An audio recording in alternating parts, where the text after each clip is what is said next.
A News videographer Brendan Strain and reporter Stephen Andrew returned from Haiti this week. They were in Port-Au-Prince following a group from Langford who flew to Haiti's capital to assess and rebuild an orphanage destroyed by the January earthquake.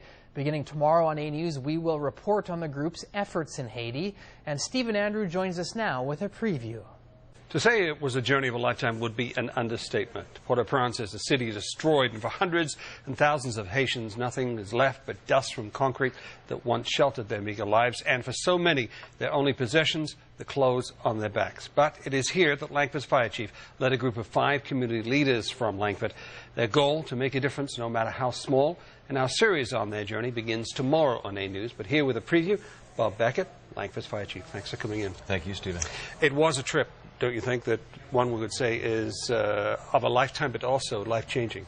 It was, and first of all, on behalf of the team, I'd like to thank the community. It was a privilege to represent the community, along with our thanks to A Channel. Well, it was a real pleasure to be there.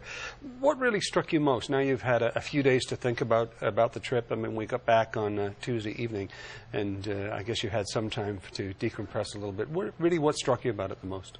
Well, I think it's easy to focus on the magnitude of damage, the tent cities that were there, but our purpose, our mission, was to go down there and make a difference for the lives of the children in the orphanage.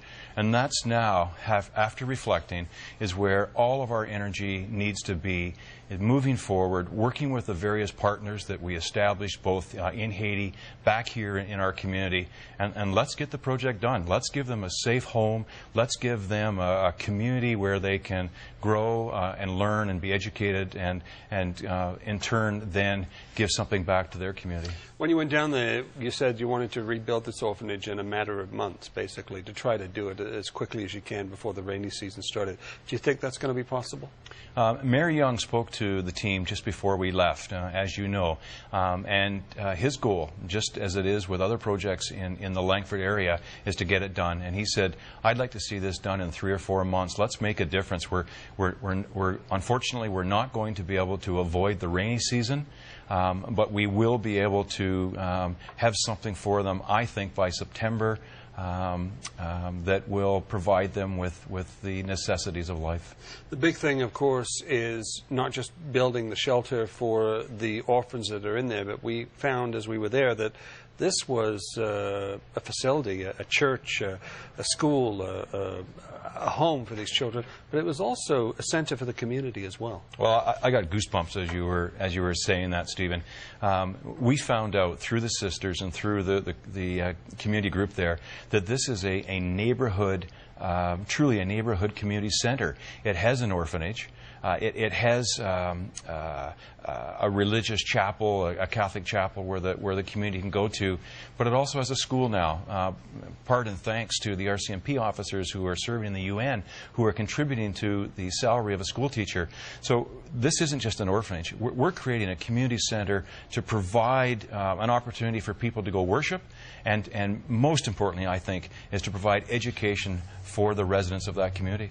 Aid was talked about this week, of course, international community putting millions and millions of dollars into that. And some have said that really it's just going to be a drop in the bucket, and really will it make a difference? Here you are with a small project, not of the magnitude of some of the aid that we were seeing put in there from North America and Europe.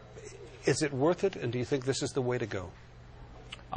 Clearly, I think it's worth it. I think that this project can help demonstrate to our community, our residents, our children in our schools, that action speaks louder than words, that we can get in, we can avoid the bureaucracy, the challenges, and just through drive and through heart, we can do this very quickly.